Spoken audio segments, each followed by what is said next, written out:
I think the multi-channel, multidisciplinary approach was fundamental. I mean, we had a wonderful team and we all worked together. We had great fun. It was exciting. It was new. Welcome to the final episode of our inaugural season of Hearing Health Today. In today's episode, we'll take a walk down memory lane with the pioneer of the multi-channel cochlear implant, Professor Graeme Clark, who will discuss how it all began, the advancements in technology over the years, and the impacts it has had on clinical care. This is a podcast for hearing health professionals. If you are a person with hearing loss or a member of the general public, please seek advice from your health professional about treatments for hearing loss. Professor Clark, thank you for joining us on this episode of Hearing Health Today. It's a real pleasure to have you on the program. Oh, it's a real pleasure to be with you and to share my journey in some ways. Out of curiosity, Professor Clark, where are we reaching you today? You're actually reaching me at our home in Eltham in Melbourne, Victoria, because we're also in lockdown. So you're actually in my office, the office where I've spent 40 or so years working on major things for Cochlear. Speaking of your history with cochlear implants, maybe just to kick off this interview, how have you seen the technology evolve from the moment you first invented the multi-channel cochlear implant up through now? What's been the biggest change that you've seen in the technology? Well, firstly, we went through a whole lot of technological developments to start to get the prototype done and to get the early results. From that point, I've seen the refinement that's taken place in the engineering to make it smaller, more reliable, and give us more flexibility in the types of signals we can present to patients. And really, that's the technological advances that have taken place. I'm curious, when you first implanted that patient back in Victoria, what did clinical care or post-surgical care look like for cochlear implants at that point in time? The first patient was a challenge because some of my colleagues had whispered that I might kill my patient. And so it was a very traumatic, stressful time. So I went overboard with care to make sure that there was no real infection and he was looked after. But of course, that didn't quite work smoothly post-operatively. He collapsed, he fainted, and we were all in tenterhooks, but that was just a bypass.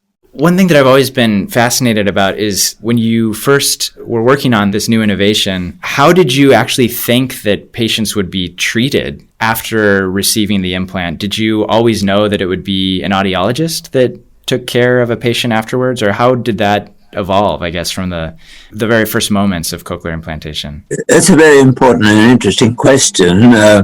My first associations were very close with the engineers in developing this, and I actually thought that engineers would play the key role, but it turned out differently because there was a great need for personal involvement from the clinicians in developing the language further. And also in charge of the audiology school, I was very able then to bring in the audiologists. But we did feel at first they should be engineers, and we finished up with better training for audiologists to see what a wonderful job they do. Interesting. And what led to that shift? How did you come to the realization that maybe it might be better to have this integrated into audiologist scope of practice as opposed to having an engineer take care of cochlear implant patients?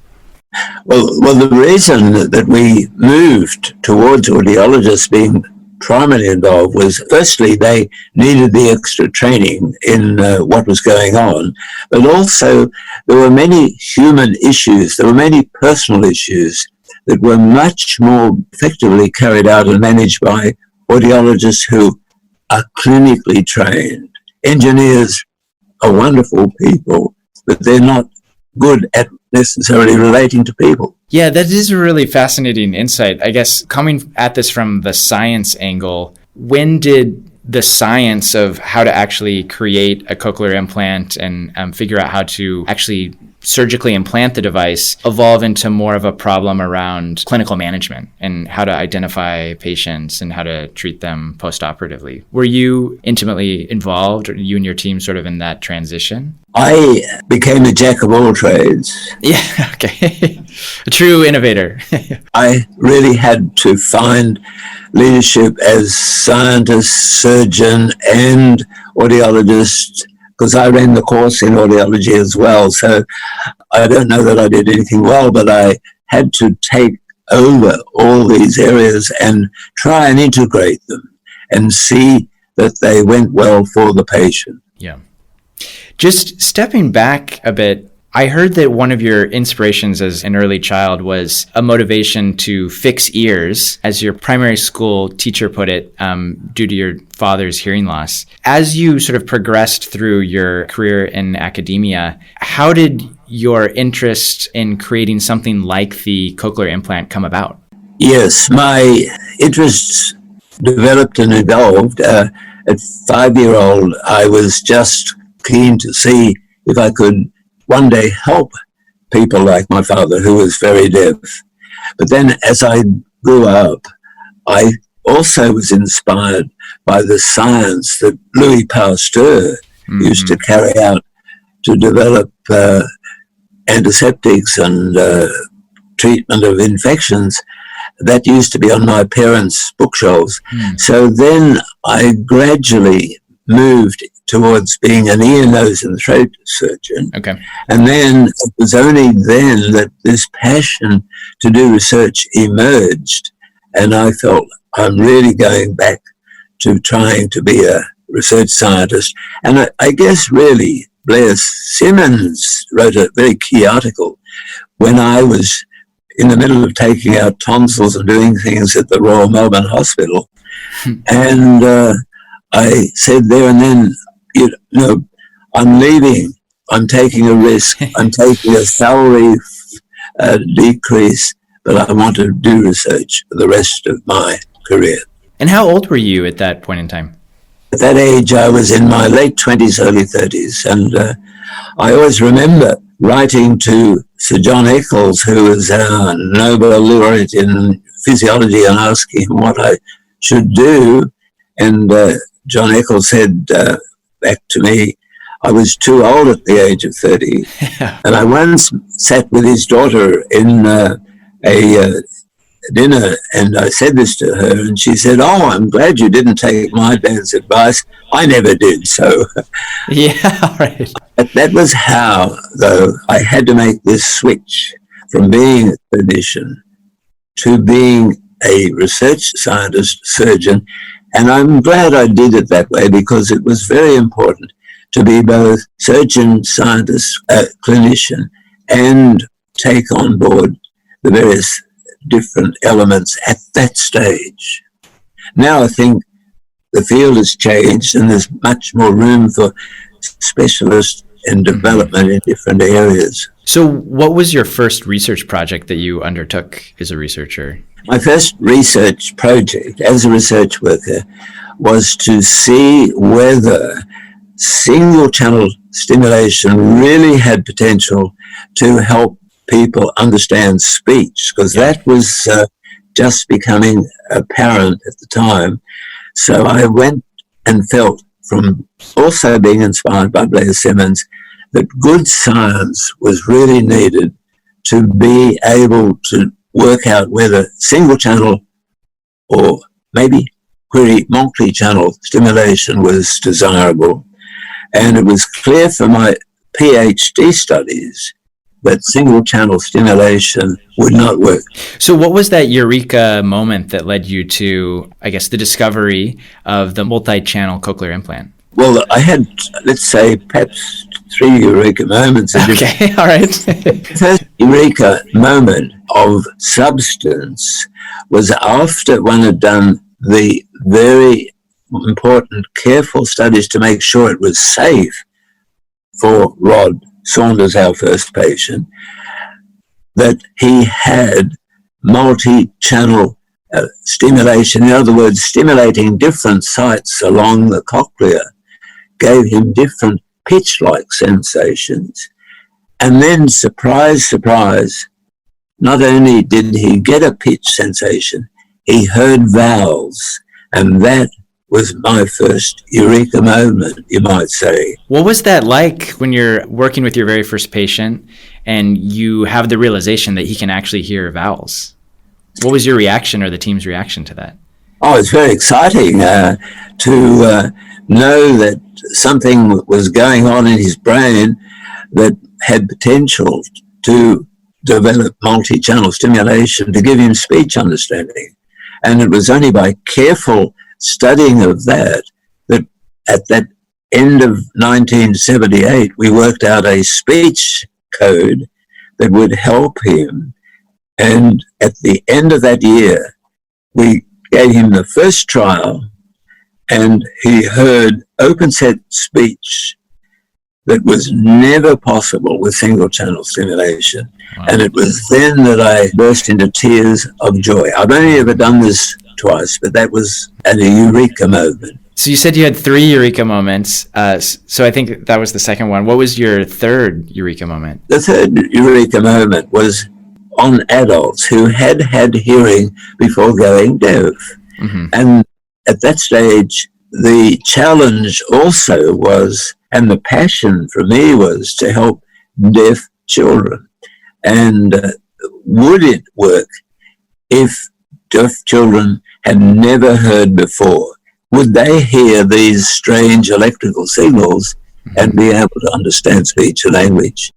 In due course, from adults to children, I found that it was possible. And then we went and studied these children with language. And as they got younger and they got operated on, the language that these children developed, this verbal open set or the spoken language was so good, I just was blown away. I never expected it to be so good. And now I get teary still. That is really fascinating, I guess, just to learn about the trajectory of the technology. When you first set out, did you have any idea that this might work with children, or were you really just focused on adults first and had the thought about working with children who were deaf later down the road? I tried to do it as a surgeon or a scientist should, study it carefully and take the results as they came. I tried to always say, let's not expect something and get the wrong results and fool ourselves. Yeah. So I did not really expect children to do as well. And because of that, when I had got approval from the FDA for work on adults who had hearing before going deaf, I covered my options by also developing a system for tactile stimulation for children. So I was keeping the options open, and that actually faded away after we did such successful work with children. But we were doing very well with what we called a Tickle Talker, which was putting electrodes on the nerves in the fingers. So I'm sorry, you called it a Tickle Talker? Is that? That's correct. A Tickle Talker. Okay, I like that. So how exactly did the Tickle Talker work? Well, that was a little interesting personal story. At that stage, electrical stimulation was painful and it didn't really work that well because it was too painful.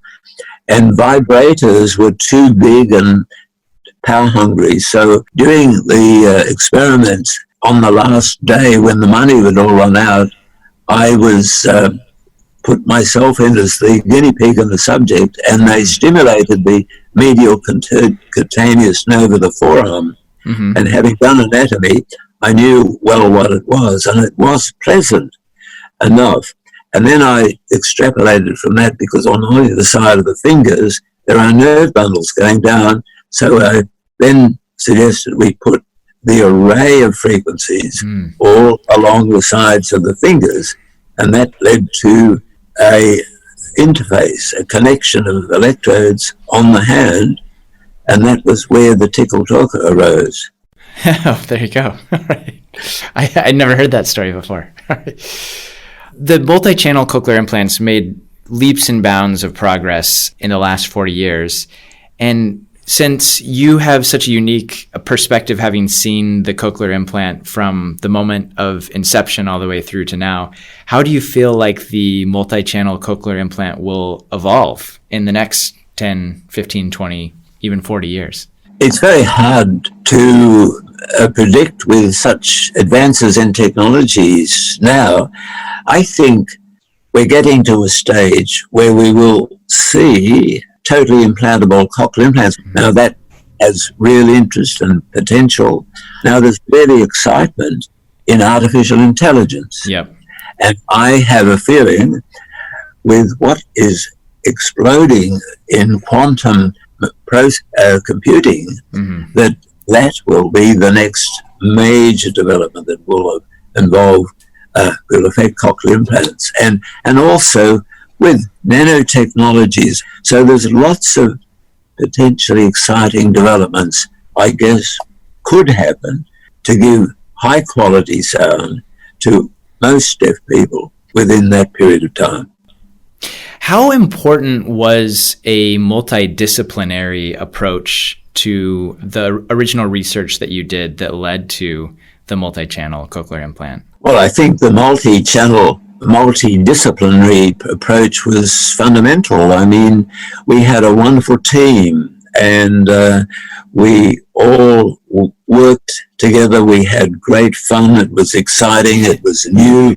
It was very challenging to bring everyone together so that everyone, I did always feel that everyone should know something of what everyone else expertise was, so could we all bring it together and generate ideas.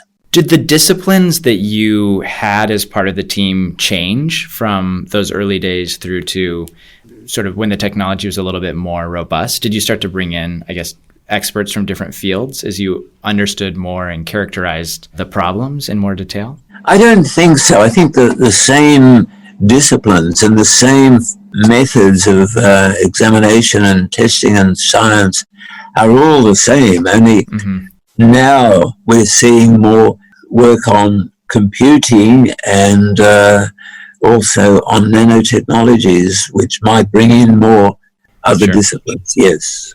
Just to pivot a bit, I wanted to ask a little bit about the clinical care model that surrounds cochlear implants. So how did that evolve in those early years of cochlear implantation? And I guess similar to the question we had previously, how do you think that might evolve in the years going forward?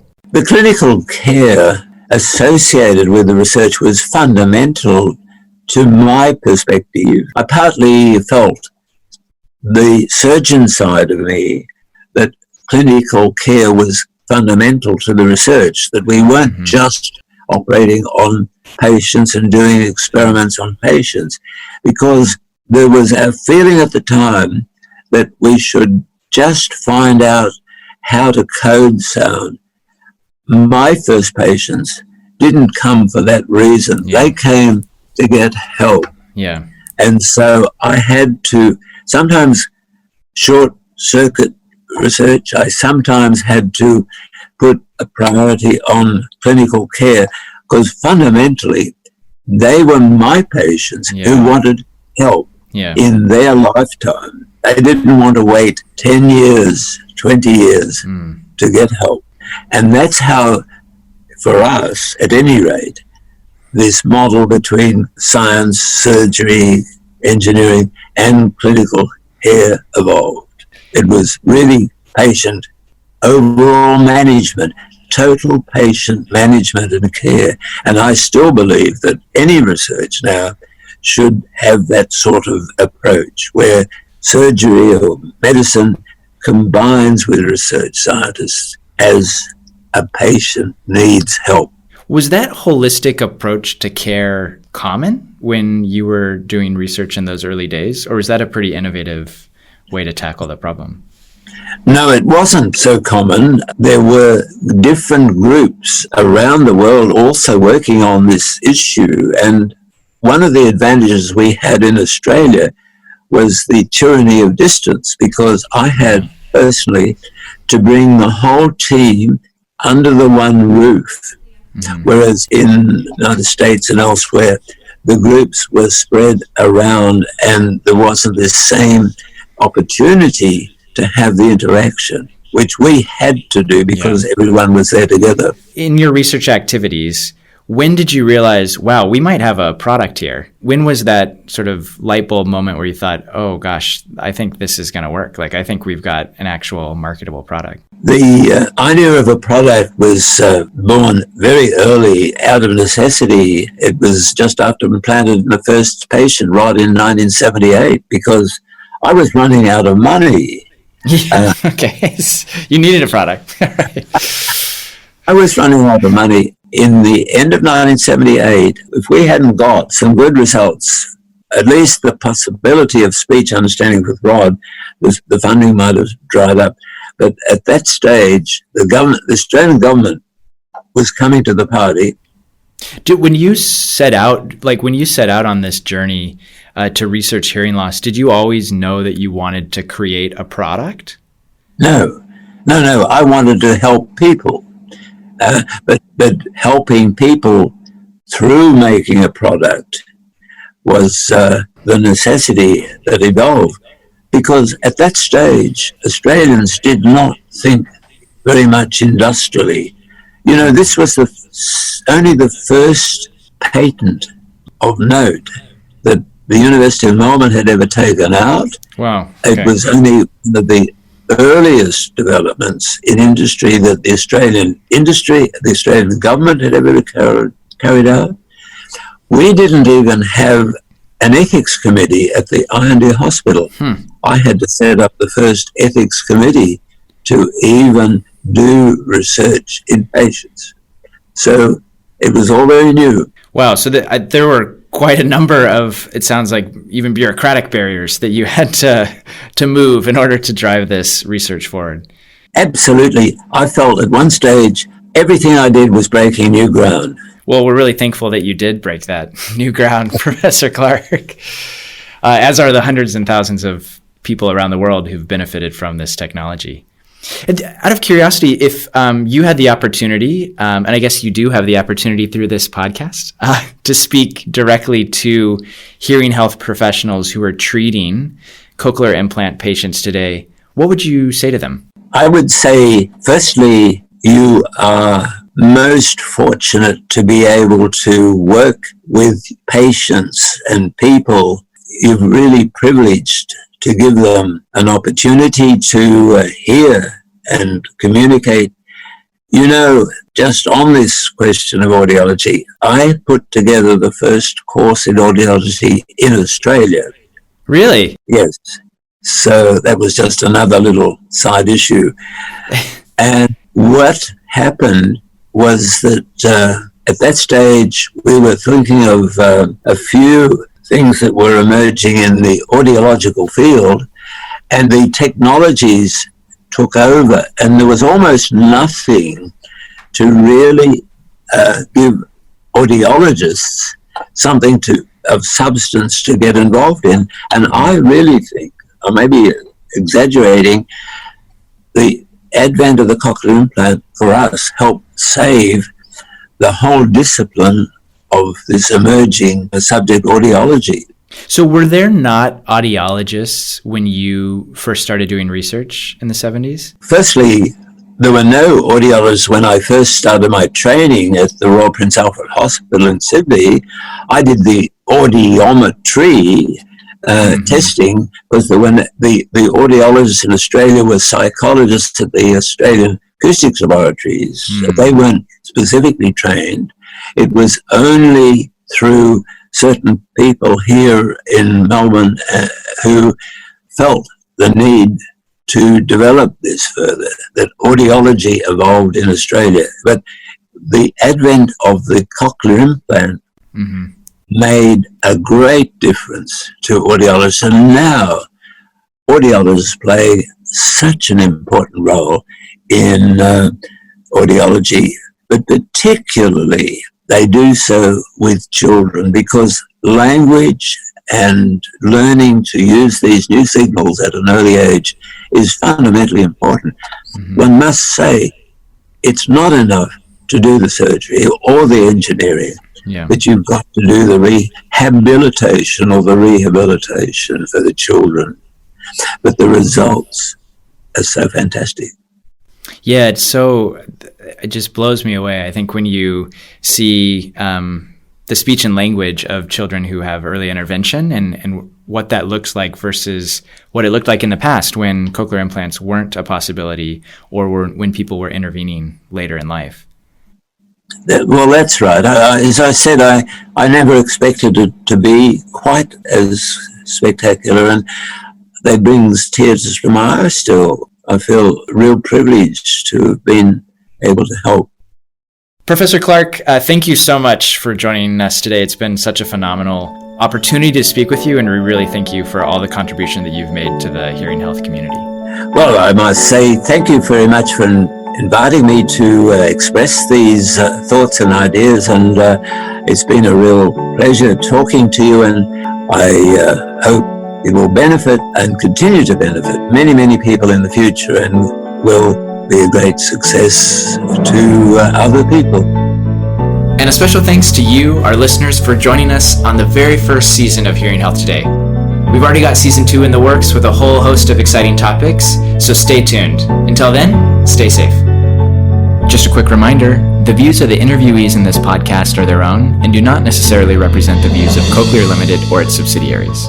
This material is intended for health professionals. If you are a person with hearing loss or a member of the general public, please seek advice from your health professional about treatments for hearing loss. Outcomes may vary, and your health professional will advise about the factors which could affect your outcome.